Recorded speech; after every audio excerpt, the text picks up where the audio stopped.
Good afternoon, everyone, and welcome.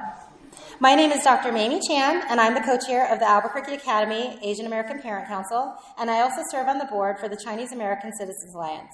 Thank you for being here to celebrate poetry and the power of words with our National Poet Laureate, Arthur Sze. Poetry has a unique way of bringing people together across experiences, histories, cultures, landscapes, and emotions. And today's readings invite you in that shared space. We're grateful to have you with us and delighted to spend this time listening, reflecting, and being inspired together. As a reminder, please silence your phones, and this will be recorded. First, I want to recognize our major sponsors, the Chinese American Citizens Alliance, the Albuquerque Academy Asian American Parent Council, the Wheels Museum, and we also had an assembly of all the students yesterday here on campus with Mr. Sze, and that was sponsored by the Ogawa Speaker Series. I would also like to recognize several people here in attendance: Albuquerque Mayor Tim Keller, First Lady Kristen Keller, and First Children Maya and Jack, Dan Champagne, District 8 City Councilor for the City of Albuquerque, Dr. Shel Sanchez, Director of Arts and Culture, City of Albuquerque, Dr. Nina Cooper, Deputy Director at Office of Equity Inclusion, Carlo James Aragon, APINH Liaison, Jack So, Fuse Executive Director of CABQ, yes, Michelle Otero, former Albuquerque Poet Laureate, Mario Ishii, former Albuquerque Poet Laureate,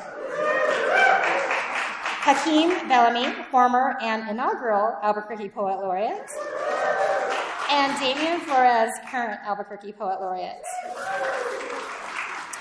I'd also like to note a change in the agenda. Instead of Mayor Keller doing his proclamation after Mr. Se's reading, Mayor Keller will be before Mr. Se.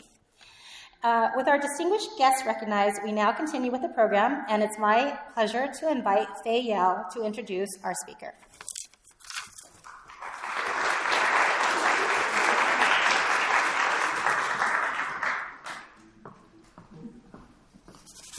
Hello, I'm Fei Yao. I was a former national representative to the Chinese American Citizens Alliance in San Francisco and an education chair. And in some of my free time, I am a researcher and instructor of Chinese language, calligraphy, and poetry. And good afternoon, everyone. Thank you for being here.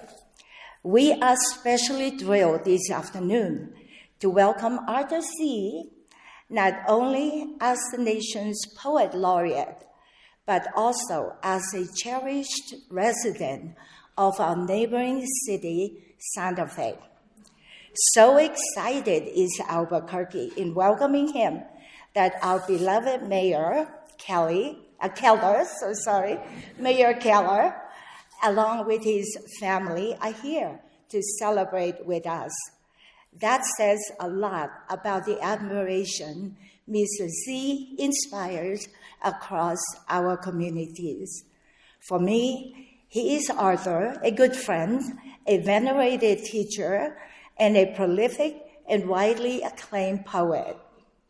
Mr. Sze is a second-generation Chinese American. He was born in New York and attended higher education, first at MIT, but he got bored very quickly looking at formulas and equations in his sophomore year. So he told his parents he's going to leave MIT and enroll in UC Berkeley to pursue a study in poetry. You can imagine his parents' reaction. Okay. But that was the right choice for him. Okay, he carries his love for language and writing through the years in his poetry and made great contributions to the world of literature. While Mr. Sze is widely regarded as one of the most innovative voices in contemporary American poetry, his work is deeply rooted in the Southwest and shaped by a remarkable range of cultural, scientific, and philosophical traditions. His work is distinguished by its precision, musicality, and deep attentiveness to the natural world. His poems invite us to pause, to observe deeply, and to consider our place within an ever-changing universe. While Mr. Sze is widely celebrated for his own poetry, one of his greatest contributions is his work as a translator of classical Chinese poetry. He brings century-old voices to life for the modern reader and revealing their timeless beauty and wisdom. As a teacher, whether as an exchange poet teaching at Stanford University, or his work as a professor and director at the Institute of American Indian Arts in Santa Fe, where he guided the school to rise and produce some of the best indigenous writers in the United States. He is encouraging, motivating, and giving his students the freedom to explore their own voices in the meaning, feeling, and vision, making their words speak freshly to us. Mr. Sze has been a vital voice in American letters for decades, earning numerous honors, including the Bollingen Prize, the Ruth Lilly Prize, and fellowships from the Guggenheim Foundation and the Lannan Foundation. His book, Sightlines, won the 2019 National Book Award for Poetry, and his collection, Compass Rose, was a finalist for the 2014 Pulitzer Prize. We have detailed his numerous accomplishments in the program book you received this afternoon.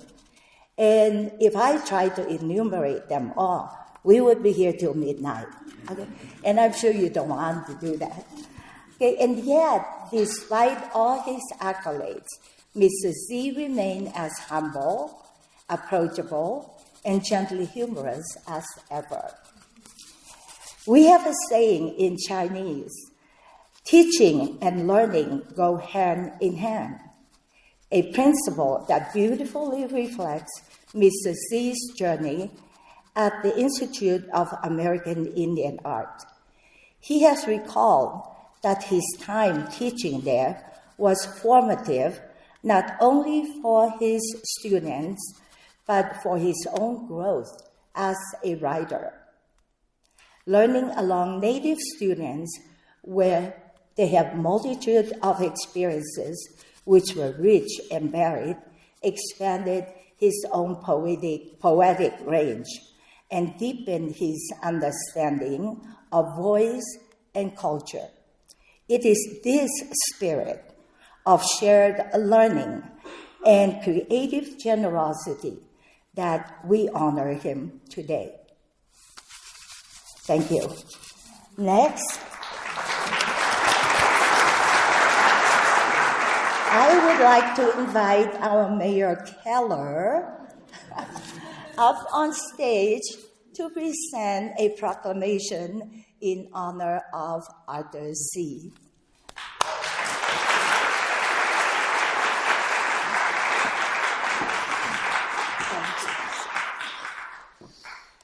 Well, thank you so much, and good afternoon, and welcome everyone to what is really a special occasion. You know, we think of all the things going on in the city today, and of course it's MLK weekend, but also for us to be gathered here today to hear from our own U.S. Poet Laureate is extremely special. And so that's right. Thank you all for coming. And also just want to thank all of the organizers, of course, who put this together. Do want to mention two folks. If you didn't know, we actually have an Asian American liaison in the mayor's office now. Carlo, give us a wave. Carlo Aragon.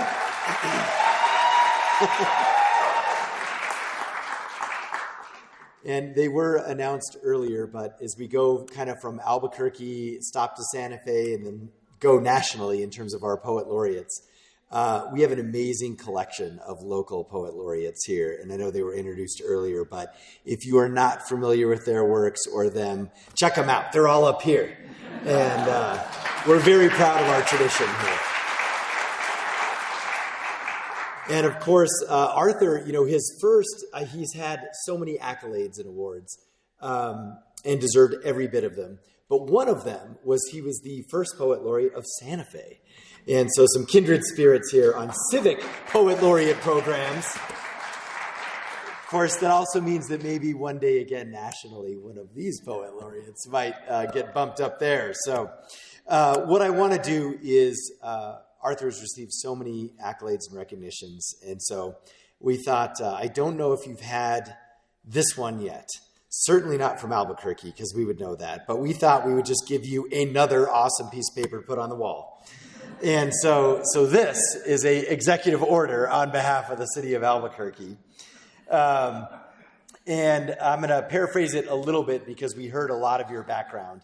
But today, as a city, we want to officially recognize Arthur Se's work. And so this executive order starts with a little bit of bio, but of course, first and foremost, Arthur Sze is the 25th United States Poet Laureate in poetry and is the first Asian American to be selected. So wonderful. And whereas during his current term as United States Poet Laureate, he resides in Santa Fe, New Mexico, and plans also to make a special emphasis on poetry originally written in other languages. So powerful. Further expanding across global literary voices and fostering cross-cultural understanding through the art of poetry. And I just want to say how beautiful, but also how New Mexican of you. And so we also want to recognize, of course, his Library of Congress work there and accolades there. And the Library of Congress said, Arthur Se's poetry is distinctly American in its focus on landscapes of the Southwest, where he has lived for many years. So we are proud to call you one of our own, but also proud to call you America's Poet Laureate. And so now, as mayor of Albuquerque, I get to proclaim today, your day, January 17th, 2026, Arthur Sze Day in the city of Albuquerque.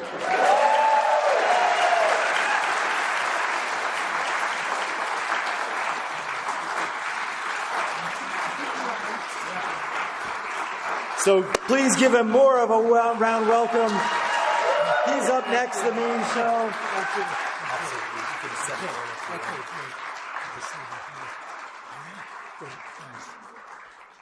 Thank you. What a pleasure and honor to be here this afternoon. And I want to thank all the organizations that have made it possible for me to be here, and also to thank Mamie Chan and Fei Yao in particular for being so supportive and, again, making my visit possible. I'm going to read from selections from many different books. And I first came to New Mexico in 1972, and I came on a lark. I was a student at the University of California at Berkeley, working with the poet Josephine Miles. And as Fei Yao said, I had transferred from MIT, and I thought, at Berkeley, I'm never going to be able to graduate because I have credits in science. I wanted to study classical Chinese poetry, translated into English. I wanted to take English classes. I wasn't ever going to fit into a major. So I went to see Josephine Miles. I was in her poetry workshop, and I explained my dilemma, and she said to me, you can take Swahili if you want. Someday you're going to be a poet, so just take whatever you want and create your own major, which astonished me. And before I graduated, I went to Josephine and I said, you know, I know the East Coast and the West Coast. I want to go somewhere I've never been before. And she said, try New Mexico. It's really beautiful. And here are the names of two people I know in Santa Fe. So I really came on a lark. I called up the two people that had been recommended to me. And the second person, Stanley Noyes, said, Oh, well, we're putting together a Poetry in the Schools program through the New Mexico Arts Division. Why don't you apply? And if you're accepted, we'll send you to schools all over the state. So I applied, I did that, and for the next 10 years, I worked all over the state on the Indian reservations, Spanish-speaking high schools, all the junior high schools of Santa Fe, and just fell in love with New Mexico. So it's such a pleasure to be here now, 53 years later. This first poem I wrote after working as a poet in the schools up in Springer, New Mexico. And I just want to make a background note because I feel like the sources of poetry are really everywhere. And a lot of it is just paying attention and uncovering surprises in our daily lives. I'd been teaching at Springer. I was driving back to Santa Fe. It was getting dark. And I just flipped the lights on in my car. And the moment I did that, I suddenly had this image of all of us as points of light moving along the darkness. The chance. The blue-black mountains are etched with ice. I drive south in fading light. The lights of my car set out before me and disappear before my very eyes. And as I approach 30, the distances are shorter than I guess. The mind travels at the speed of light, but for how many people are the passions ironwood, ironwood that hardens and hardens? Take the ex-musician, insurance salesman, who sells himself a policy on his own life, or the magician who has himself locked in a chest and thrown into the sea, only to discover he is caught in his own chains. I want a passion that grows and grows, to feel, think, act, and be defined by your actions, thoughts, feelings.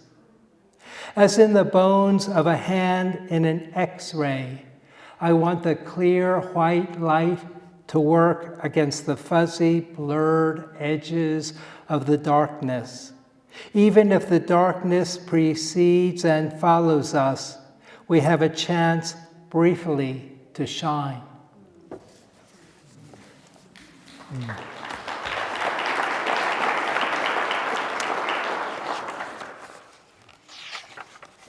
Farolitos.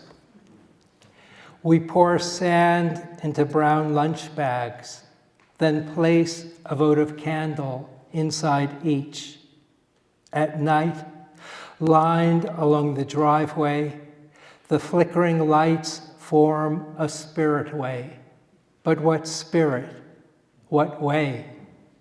We sight the flames and swaying within, know the future's fathomless. We grieve, yearn, joy, pinpoints to a greater darkness, and spy sunlight brighten craters on a half-lit moon.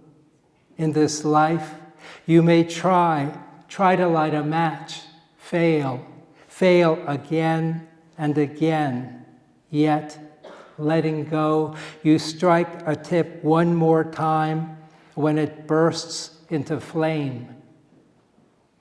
Now the flames are lights in bags again, and we glimpse the willow tips clutch at a lunar promise of spring.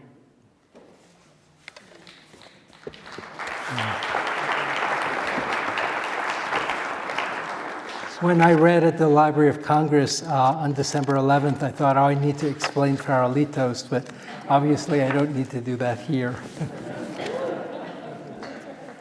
This next poem is in the voice of Salt. Salt Song. Zunis make shrines on the way to a lake where I emerge, and Miwoks gather me out of pools along the Pacific.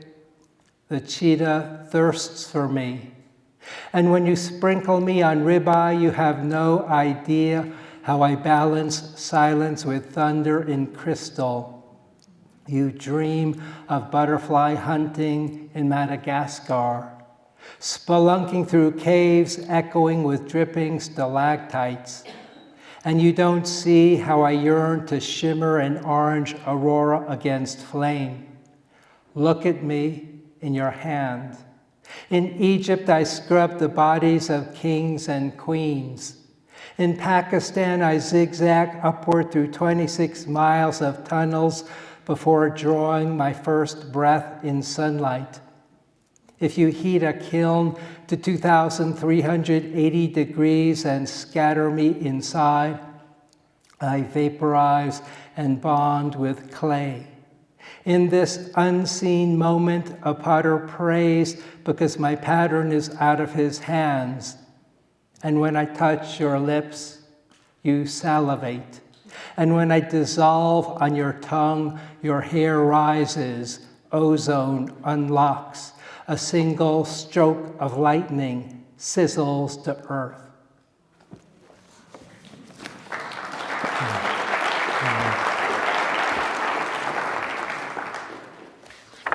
I not only worked in the New Mexico Poetry in the Schools program, but I also worked at one point for the Alaska Poetry in the Schools program. And I flew up to Southeast Alaska and worked for 3 weeks with salmon fishermen and their families who lived on float houses. And it was my first time living on a house that went sort of up and down with the tides. And as I came into the island, I flew over an amazing array of log islands, and that just totally shocked me, and that was the spark for this poem. The shapes of leaves. Ginkgo, cottonwood, pin oak, sweet gum, tulip tree. Or emotions resemble leaves, and alive to their shapes we are nourished. Have you felt the expanse and contours of grief along the edges of a big Norway maple? Have you winced at the orange flare searing the curves of a curling dogwood? I have seen from the air logged islands, each with a network of branching gravel roads, and felt a moment of pure anger, aspen gold. I have seen sandhill cranes moving in an open field, a single white whooping crane in the flock, and I've traveled along the contours of leaves that have no name. Here, where the air is wet and the light is cool, I feel what others are thinking and do not speak. I know pleasure in the veins of a sugar maple. I am living at the edge of a new leaf.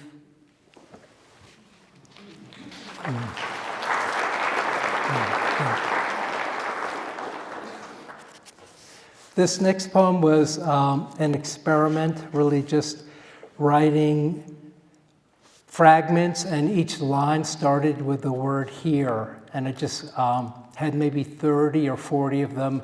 I'm talking now a bit about my own creative process. When I was young, if I had an idea for a poem and just wrote it, I could do that in a few drafts, but I got to the stage where I felt like, well, that's one kind of a poem, but it's really staying along the surface because you know where you're going as a writer. And for me, the next stage was losing my way. So to write and not know where I was going, where the beginning or where the end of a poem was slightly scary, but it was also deeper and ultimately more exciting. And my writing process began to slow down. So I couldn't write that quickly, and I really had to give that space to discover where the real seeds of the poem are. And this poem is called simply Here. Here a snail on a wet leaf shivers and dreams of spring. Here a green iris in December. Here the topaz light of the sky. Here one stops hearing a twig break and listens for deer. Here the art of the ventriloquist. Here the obsession of a kleptomaniac to steal red pushpins. Here the art of the alibi. Here one walks into an abandoned farmhouse and hears a tarantella. Here one dreamed a bear claw and died. Here a humpback whale leaped out of the ocean. Here a man made it to this island with one oar. Here the actor forgot his lines and wept. Here the art of prayer. Here marbles, buttons, thimbles, dice, pins, stamps, beads. Here one becomes terrified. Here one wants to see as a God sees and becomes clear amber. Here one is clear pine.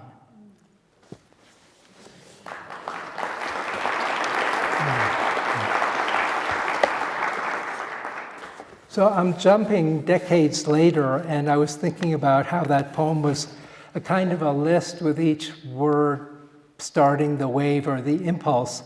And then I asked myself one day, what if I had these fragments and instead of taking the same word at the beginning of each line, what if I created my own sort of secret to the poem where each line had to pick up a word or words from the previous line, including the title. So you'll see like how words repeat, but they're not in any predictable fashion. So it's kind of like a zigzag way through the poem. This is called The White Orchard. Under a supermoon, you gaze into the orchard. A glass blower shapes a glowing orange mass into a horse. You step into a space where you once lived. Crushed mica glitters on plastered walls. A raccoon strolls in moonlight along the top of an adobe wall. Swimming in a pond, we notice a reflected cottonwood on the water. Clang, a deer leaps over the gate. Every 15 minutes, an elephant is shot for its tusks. You mark a bleached, earless lizard against the snowfall of this white page. The skins of eggplants glistening in a garden, or bodies glistening by firelight. Those skunks once ravaged corn, or bright moments cannot be ravaged. Sleeping near a canal, you hear lapping waves. At dawn, waves lapping, and the noise of men unloading scallops and shrimp. No noise of gunshots. You focus on the branches of 100-year-old apple trees. Opening the door, we find red and yellow rose petals scattered on our bed. Then light years. You see pear branches farther in the orchard as the moon rises, branches bending under the snow of this white page. Thank you.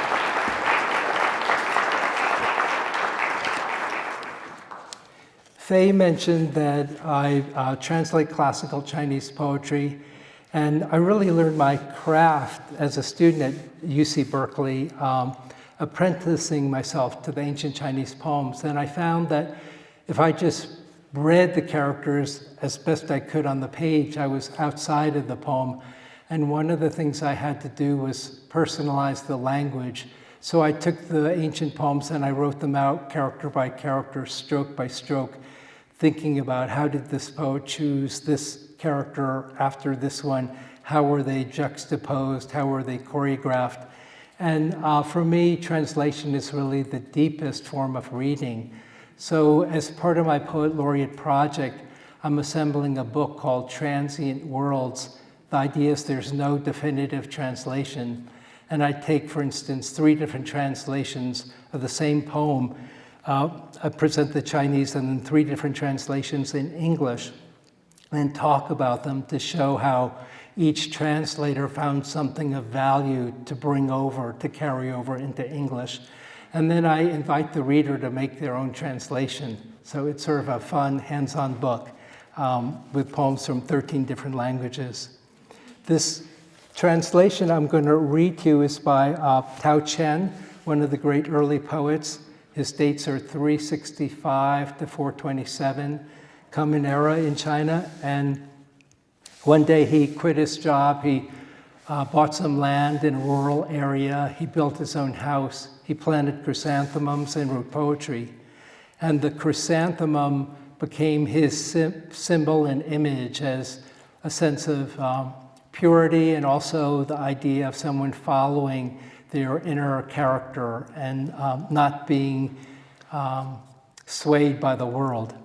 This is called Drinking Wine, and its dates are 418 Common Era. So I just find it mind-blowing that a poem that old could be translated and still feel fresh today. Drinking wine. I built my house near where others live, and yet without noise of horse or carriage. You ask, how can this be? A distant mind leaves the earth around it. I pick chrysanthemums below the eastern fence, then gaze at mountains to the south. The mountain air is fine at sunset. Flying birds go back in flocks. In this, there is a truth. I wish to tell you, but lose the words.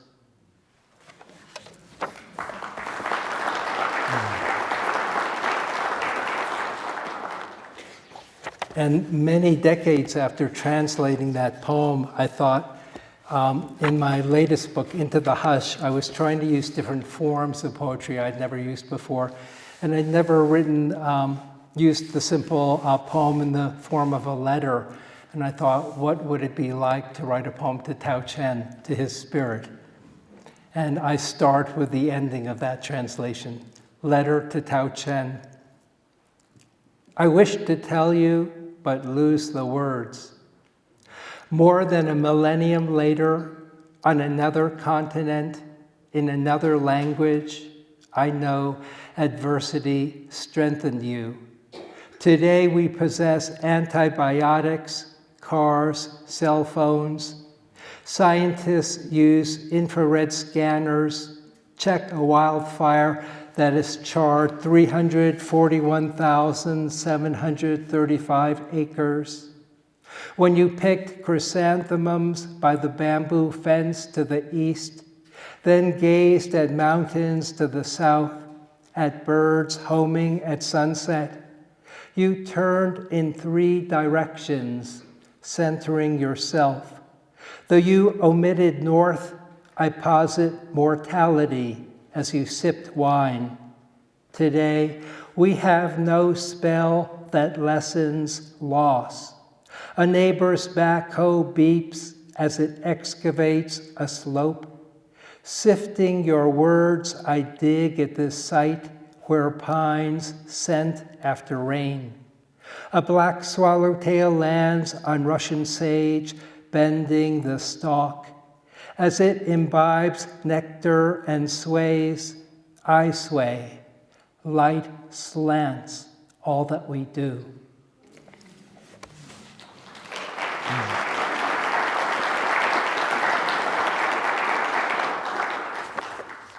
This is a poem in the voice of a jaguar. Just after you sign and envision building homes on this tract, you smell me in the dark. Know that I move through this terrain at night, though you only think of building and selling. Even now you believe you can borrow my spirit by wearing a mask of my face on your face. Look at me. Delve into your fears. Is your deepest fear to be hacked, strangled, or be strapped to an IV on a bed with no chance to die? I can grasp a turtle and break its shell with one bite. I can pounce on a deer and crush its skull and neck with my teeth. You slash and burn in the jungle, force the snakes and macaws to retreat. You even burn your own species alive. Look into my eyes. I am your mirror and transformer. If you destroy my species, I will shapeshift and hunt you in your dreams. The fingerprints of your hands resemble the black rosettes on my skin, and you will not escape. You will never comprehend the twin nights in my eyes. Remember, as a child, you came up the steps from the basement and flicking off the light at the top of the stairs, feared a hand about to grasp your shoulder from behind. That fear is alive. And now as you rummage for keys at your apartment doorstep, I am a passing jogger about to pounce. I am the creature who smells your darkest thoughts. And as you turn the key in the lock day or night, out of the darkness I spring.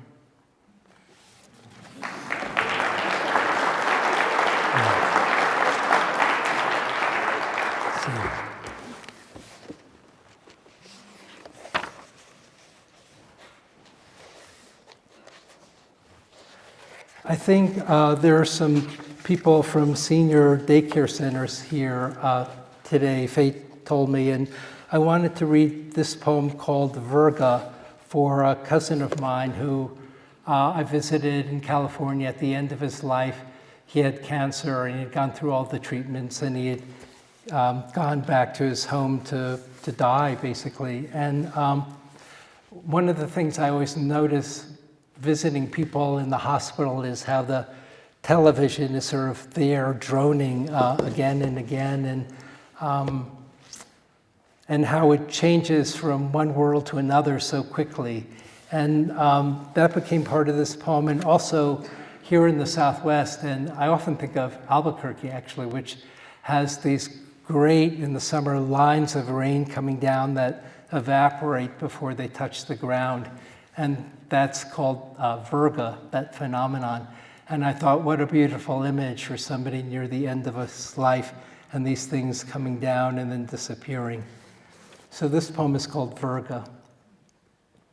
A quarterback slants a short pass to a tight end and the screen fills with tacklers. He presses a button. 2 miles deep in the Atlantic, shrimp hover around a vent where the ocean temperature is 36 degrees, sips a linger mushroom brew, dozes. At a banquet with wine glasses raised, the host starts to say, "Long live." Teenage girls dressed in red silk cartwheel past. A line of children trumpet on makeshift horns, instrumental in fundraising the construction of an elementary school. He has journeyed north. Hunting wild ginseng in the hills is rain that evaporates before it touches the ground. He has not seen Orion for a month, nor Sirius, nor read they have found signs of water on Mars. Breathing is a struggle. I must live along a brightening curve, otherwise it's fathomless dark. He considers how his wife and son will navigate, whether a cousin fencing tomb relics will reinvent himself. At an underwater peak in the Coral Sea, shrimp thought to be extinct for 50 million years on a large screen congregate.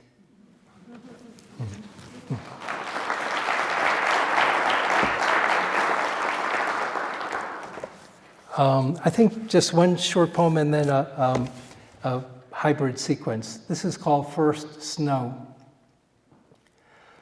A rabbit has stopped on the gravel driveway. Imbibing the silence, you stare at spruce needles. There's no sound of a leaf blower, no sign of a black bear. A few weeks ago, a buck scraped his rack against an aspen trunk. A carpenter scribed a plank along a curved stone wall. You only spot the rabbit's ears and tail. When it moves, you locate it against speckled gravel. But when it stops, it blends in again. The world of being is like this gravel. You think you own a car, a house, this blue zigzag shirt. But you just borrow these things. Yesterday, you constructed an aqueduct of dreams and stood at Gibraltar, but you possess nothing. Snow melts into a pool of clear water, and in this stillness, starlight behind daylight, wherever you gaze.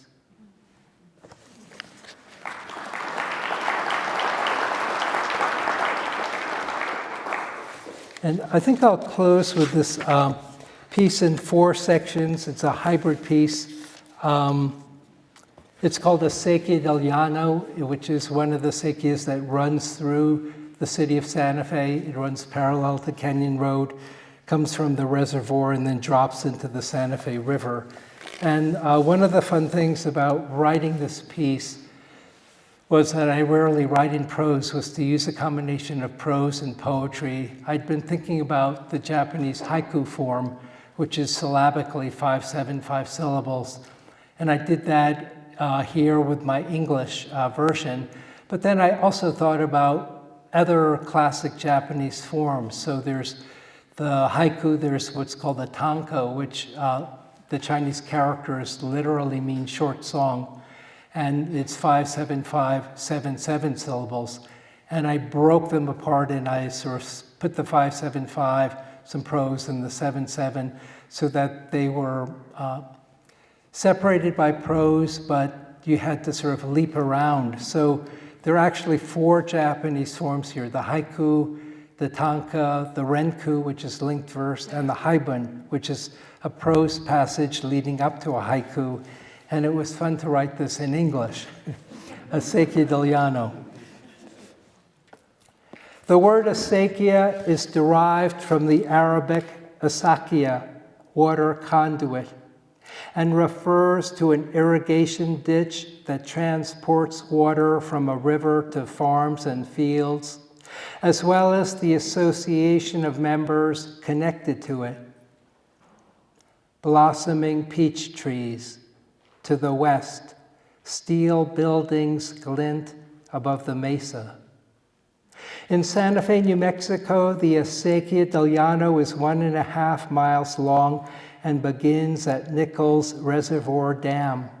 At the bottom of the dam, an outlet structure and flow meter control water that runs through a 4-inch pipe at up to 150 gallons per minute. The water runs along a hillside and eventually drops into the Santa Fe River. 15 families and 2 organizations belong to this ditch association, and the acequia irrigates about 30 acres of gardens and orchards. In the ditch, water flowing, now an eagle feather wind. Yarrow, rabbitbrush, claret-cup cactus, one-sea juniper, Douglas fir, and scarlet penstemon are some of the plants in this environment. Endangered and threatened species include the southwestern willow flycatcher, the least tern, the violet-crowned hummingbird, the American martin, and the white-tailed ptarmigan. Turning my flashlight behind me, I see a large buck 3 feet away. Each April, all of the members come or hire workers who come to do the annual spring cleaning. This involves walking the length of the ditch using shovels and clippers to clear branches, silt, and other debris. Twigs, pine needles, plastic bags, cleared today before moonrise. The Ditch Association is organized with a mayordomo ditch manager who oversees the distribution of water according to each parciante's, holder of water rights, allotment. The acequia runs at a higher elevation than all of the land held by the parciantes, so the flow of water is gravity-fed. Crisscrossing the ditch, avoiding cholla, I snag my hair on branches. Each year, the irrigation season runs from about April 15th to October 15th. On Thursdays and Sundays at 5:30 a.m., I get up and walk about a quarter of a mile uphill to the ditch and drop a metal gate into it. When the water level rises, water goes through screens, then down 2 pipes and runs below to irrigate grass, lilacs, trees, and an orchard. Across the valley, 10 lights glimmer from hillside houses. Orion and other constellations of stars stand out at that hour. As it moves towards summer, the constellations shift, and by July 1st, when I walk uphill, I walk in early daylight. By mid-September, I again go uphill in the dark and listen for coyote and deer in between the piñons and junipers. One by one, we light candles on streams, let them go flickering. The Ganges River is 1,569 miles long. The Rio Grande is 1,896 miles long. It periodically dries up, but when it runs its full length, it runs from its headwaters in the mountains of the southern Colorado into the Gulf of Mexico. Water from the Santa Fe River runs into the Rio Grande.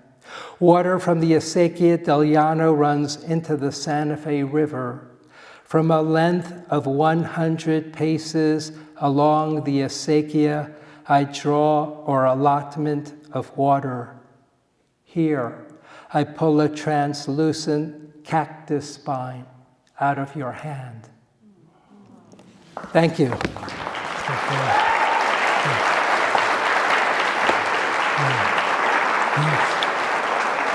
Thank you.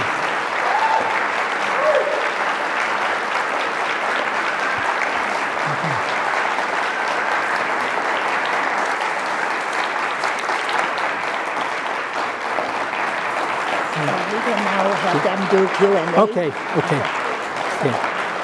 We now welcome the audience to come up for Q&A.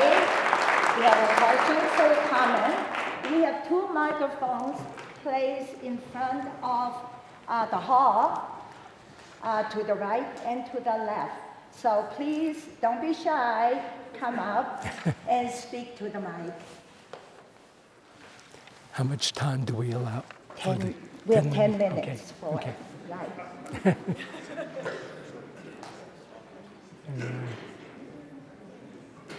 Okay. Great. Great. Can you talk a little about revising? The question is, can I talk a little bit about revising? And I think when I was a young poet, as I said, I tended to sort of write a draft of a poem, and then I would rewrite and maybe be done in about 5 or 6 drafts. And that changed radically over time. As I said, when you don't know where you're going, then you make a mess on the page. And so my writing process became more chaotic and unwieldy and scary and much slower. The poem I read, The White Orchard, went through 88 drafts to reach its final form. So I knew that I wanted to try writing a poem in 1-line stanzas, the idea of like a haiku being a microcosm, a small world, but that I would have lots of small worlds and they would align to create a large world. And I had 150 of them, I didn't know what to do, and then I, at one stage, cut them out. I printed them out and I cut them out into little strips of paper and I moved them around the tabletop, and I would think, I don't know where the end is, I don't know where the beginning is, it's scary. What if this is the first line? What if this is the second? But I physically moved them around on a tabletop, and then sometimes I would say to myself, okay, there's a line here and a line here. What could be in that space? Maybe there's a line I can write that's a bridge, that's like a stepping stone in a Japanese garden where you're entering a kind of sacred space and the stones are there to help you navigate your journey. And so that process became very slow. And then it was about halfway through, I thought, well, I don't want these lines to just be arbitrary. How do I give it some rigor? And that's when I thought to myself, okay, I'll learn from my early poem here and create a kind of repetition where each line picks up a word or words from the previous line, but it's sort of like a secret to the poem. It's part of the musicality. And with the language and then the space, the silence, there's a kind of dance with the sound and silence. So you can see from one extreme to the other how the revision process became much longer, slower, but ultimately I think more exciting because there's a sense of discovery. How about another question? Could you pretend for a moment that we're all Zuni children? And I would love to hear how you introduce your process to us and how you explain what poetry is and why we do it. That's a tall order. That's great. I'm going to call on my experience of teaching for 22 years at the Institute of American Indian Arts. And my experience was a lot of Native students would come into a poetry workshop and it's kind of like, oh God, I have to take poetry. You know, it's going to be tough. It's going to be difficult. I don't know what I'm going to do. And I had to remove a lot of baggage. I had to sort of lighten the load because even before students would start to write a poem, they felt constrained by all sorts of preoccupations. Did it have to have a certain rhyme or a certain meter? Did it have to do certain things with language? And they were really struggling with, I think, a lot of things that are laid there in terms of what a poem might be. So I basically had to tell the students, write from a deep place. Don't write the poem that you think I'm going to like or your classmates are going to like. Write the poem you have to write that comes from necessity. Write with urgency. Write with intensity. And so the only requirement I gave them was see what you can do in one page. And that's a constraint, meaning you have to say everything in that one page. And that was sort of a good way to start. And then they became poems. It was no longer about worrying about whether this was a poem or not. It was playing with language, playing with sound, with rhythm. And it became a very exciting process of discovery. Okay, next, yeah. I was very intrigued with your discussion of translation, and obviously you've thought about translation from poetry to story and story to poetry. I was wondering if you had experimented from poetry to motion picture techniques or motion picture techniques to story. Poetry. I don't, and it would be wonderful to do that. I've translated a famous poem by the Buddhist poet Wang Wei, and he writes a lot of quatrain poems. In Chinese, there are 5 characters, 2 a line, 4 lines long. And here, just for fun, because it's so short. Here's my translation of the Wang Wei poem, Deer Park. The mountain is empty, no man can be seen, but the echo of human sounds is heard. Returning sunlight entering the deep forest shines again on green moss above. The poem is very, very short, and I read my translation because there was a filmmaker in Los Angeles who didn't take my particular translation. He looked at many translations of this poem, and he made a film walking into a bamboo forest. And it's sort of a perfect combination of text and image. And then after he did that, he had a recording made of the poem in translation, and it was very beautiful. I'm not a filmmaker, but oftentimes I think that the way I'm working with images is like a film. Yes, right. To be fair, let's alternate And that gentleman's been waiting. Please. Yeah, good, I thank have you. a question about translation. I'm curious to what extent you modify the subjects and the verbs and just the sense of the original, let's say a Chinese poem, into your translation. Obviously, it's probably not word for word or concept for concept, but could you just say a little bit about how things change when you translate? Yeah, I mean, translation's an impossible task. And in this book that I've assembled, Transient Worlds, I think one of the ways to sort of widen and deepen the appreciation of poetry is through translation, because there's so many possibilities. So my practice working from Chinese to English is to write out, as I said, by hand, the Chinese character. And then because the semantic field of a Chinese character is so rich, there might be 10 words in English that are needed to consider as possible meanings for that Chinese character. So you can talk about making a mess on the page. You can see 20 characters and a couple hundred words in English and no syntax. How do you string these words together?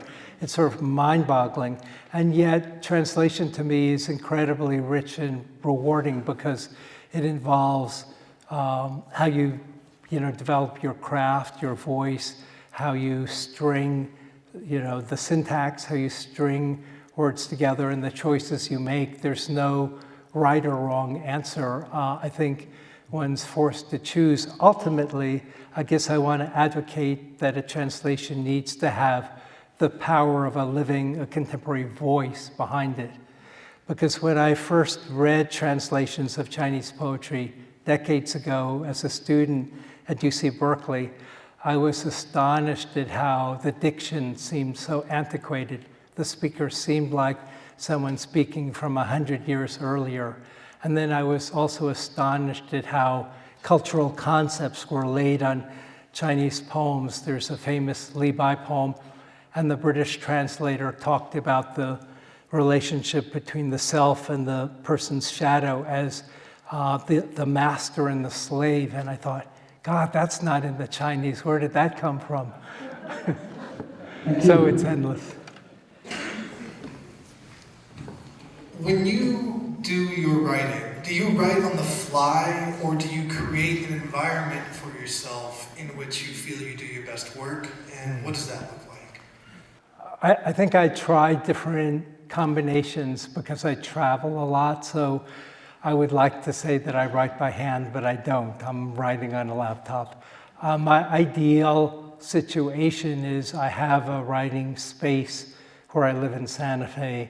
And if I can get there like 5:30 in the morning when I'm just sort of in a dream state, that's my most creative time because I can't control the language. And phrases come to me that I wouldn't otherwise, I don't know where they come from, but it's sort of having that space and time. But then sometimes traveling, that's not possible. And what I'll do is I'll carry just a small notebook, and I'm not trying to write the whole poem in it, but I'll write phrases and little snippets and things that might be seeds for the poem. And I'll just extend that a little bit. When I was at the Library of Congress to do my opening reading on December 11th, before I went out on stage to do it, I didn't expect this. A librarian walked me through a display of some previous poets, laureates, projects, but there was one small notebook, and it was Walt Whitman's notebook that he wrote phrases for Crossing Brooklyn Ferry. And if you know that poem, they're really long lines. So I thought he would have like this large notebook or something, right? And instead, it's this very pocket-sized notebook, and he's just writing little snippets, but they're running sort of down the page. And I thought that was so interesting, but there was that sense to me that I felt a kindred spirit to, that you see something like on the ferry, and you're not trying to write the poem, you're just trying to catch a particular moment or image or sound, something, so that you don't lose it. So that's valuable too. So we have about 9 minutes left, so we'll entertain 2 more questions. Thank you. Okay. What like inspires you to write from like the perspective of something that you're not, like, do you feel connected to, like, for example, like your salt poem? I really like that one. Did you like feel connected to salt when you wrote that? And like the jaguar one, did you feel connected to like who like a jaguar is? I do have to feel a connection to the voice that I'm writing in. I think the thing, you can see I like to experiment with lots of different forms and shapes, and I think I really just started doing that within the last, 10 years. But I had this idea that so often, when you're writing a poem and it's, I turn on the light or whatever, that it might be the poet, but it's certainly a speaker, might be close to the poet. It's unclear who the speaker is, but a lot of poetry will be, in I based. And I thought, well, and in particular, working with sightlines, I was trying to think of the idea that everything is alive, that an aspen tree, the way its leaves could shake, might be a form of language, or a piece of lichen. I stepped out of the shower one morning and looked at a piece of lichen up on the vega, and I thought, what would that say to a human being? I thought this would be a wonderful way to subvert the idea that the voice of the poem is always like very close to the speaker. And so, again, it took me a lot of time. I couldn't just say, oh, well, I'm going to arbitrarily write about, the microphone or the floor. I had to think about what really engaged me. And for Native peoples, I taught for 22 years at the Institute of American Indian Arts. There's the Hopi tribe has a very sacred salt trail that leads into the Grand Canyon where they gather their salt, and their shrines along the way, and they're rightfully kept secret. And Zunis have a salt trail. And again, respectfully, those places along the way need to be respected. And I thought, well, salt, we all need that to live. And I thought, it's right here on my kitchen table. I could do something with this. And the poem maybe takes, a minute and a half to read, but it's probably a month of writing every day to find that poem and that shape and voice.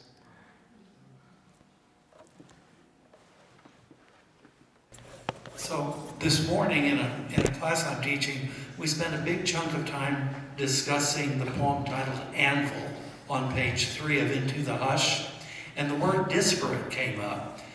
Each line begins with the word when, and they feel disparate, but then we also said, but the poem is strategic. It's not just random lines on the page.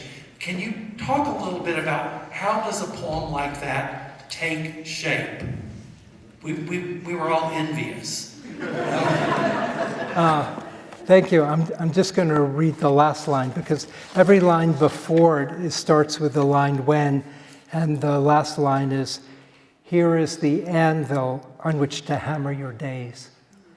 And so again, a lot of the way I'm working with, I think you have to ask yourself, where do the poems come from? And sometimes for me, it's a musical phrase. I hear something, or I just might not have heard it, but there's certain words I'm thinking about, or an image, or a moment I see something happen.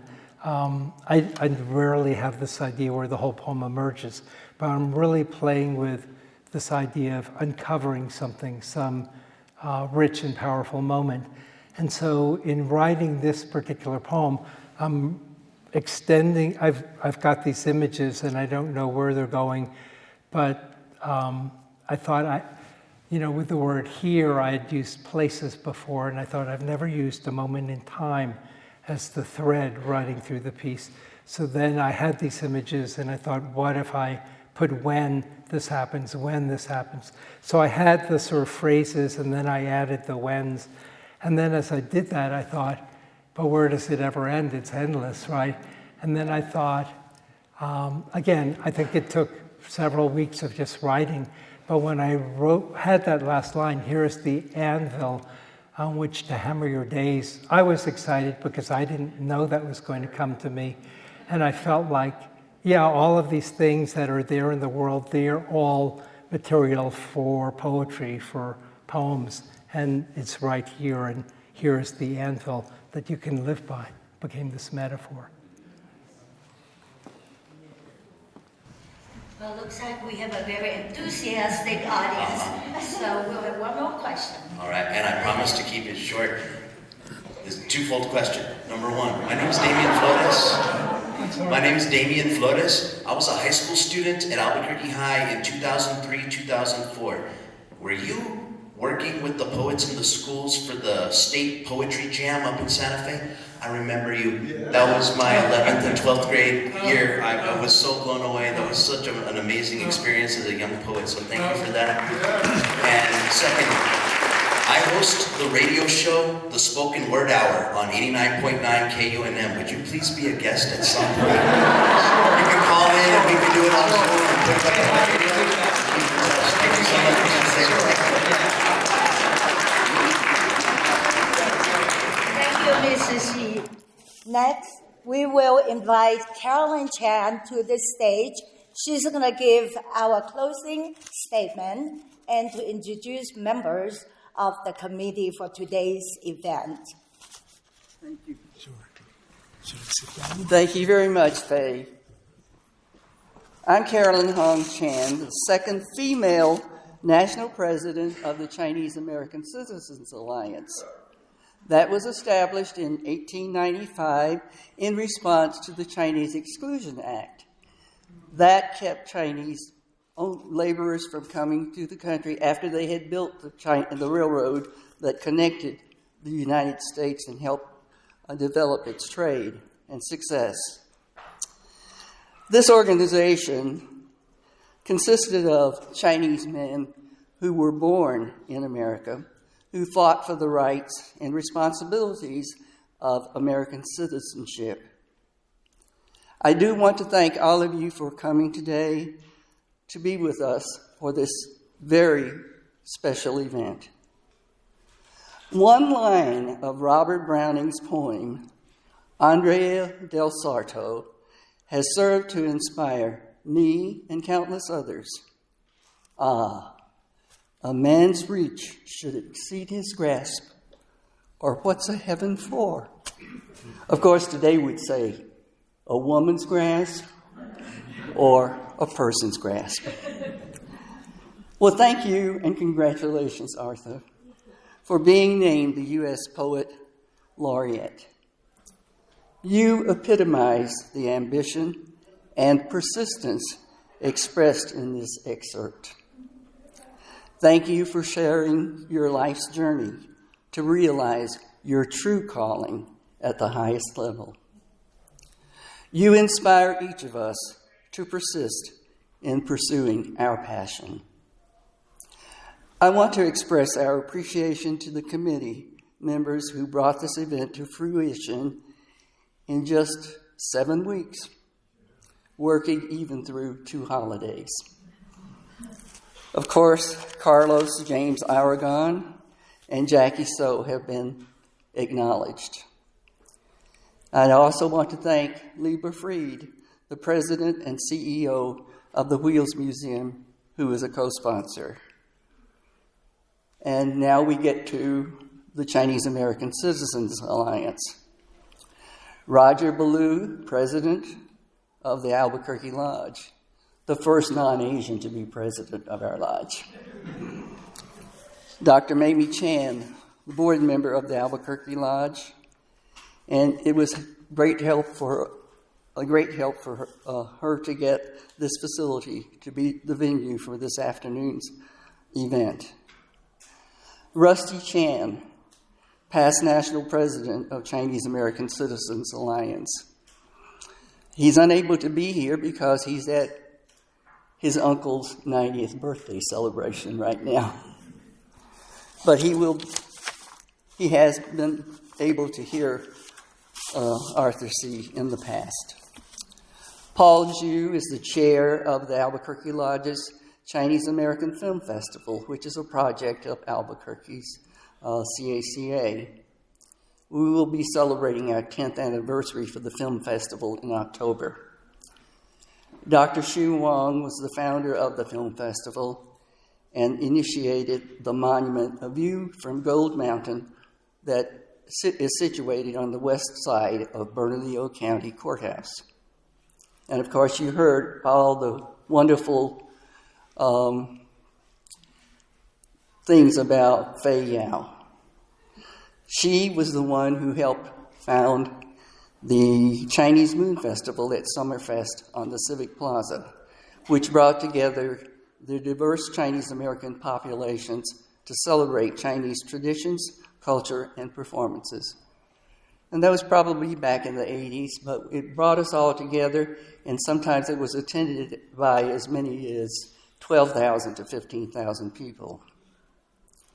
With us today are past presidents of the Albuquerque Lodge, which was founded 65 years ago, April 24th, 1961. My husband, Dr. Tony Chan, who's sitting in the front, Dr. Lai Li Louie, one of the first Chinese-American pharmacists in the city of Albuquerque. And other past presidents, Stephen Lee, Dr. Richard Ming, Cecily Yee, Dr. David Shi. And we have volunteers that we always rely on. Linda Louie, who is always there helping us prepare food, arrange celebrations of food. Vivian Affat, and Dr. Fred Brambort. 2005 was a very significant year for Chinese American Citizens Alliance. National President Rusty Chan presided over our 130th anniversary at our headquarters building in San Francisco with the theme, From Exclusion to Empowerment. Secretary of Interior Deb Haaland designated the Summit Tunnel in the Sierra Nevada, where Chinese laborers dynamited through rock to make way for a connection from the west to complete the Transcontinental Railroad in Utah. Placement of the plaque is delayed by reduced funding for the National Park Service.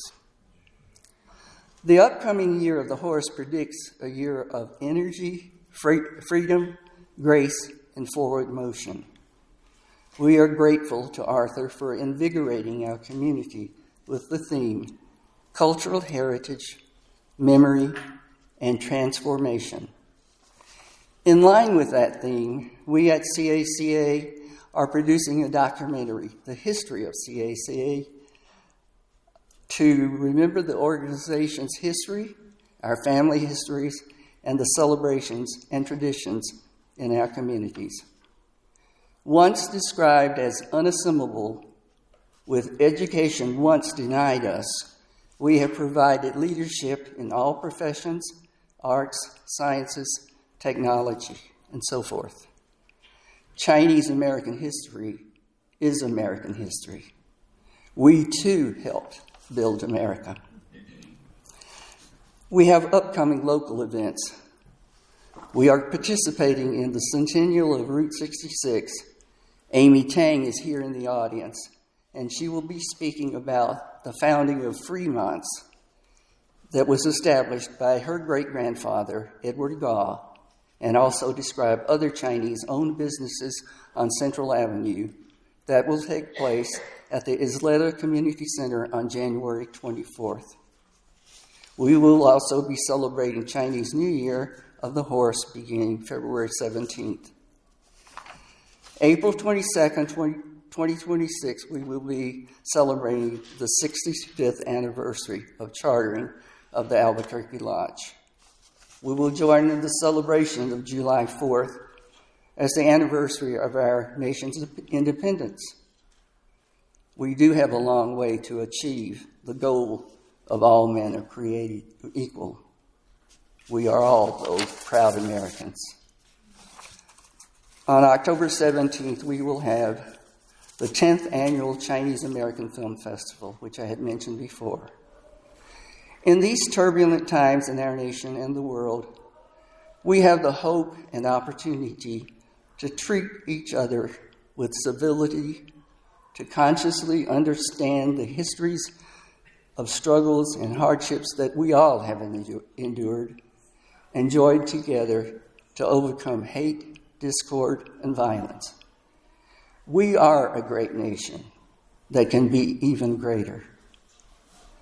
Each of our lives is a poem. What will be said in this year's verse in the poem of your life? Thanks again, all of you, for coming.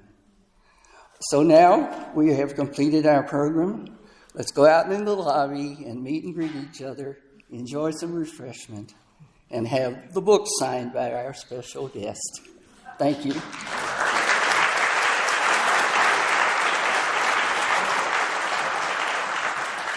Thank you all for coming. Yeah, please do visit the lobby. We have several tables of organization you can visit with the representative.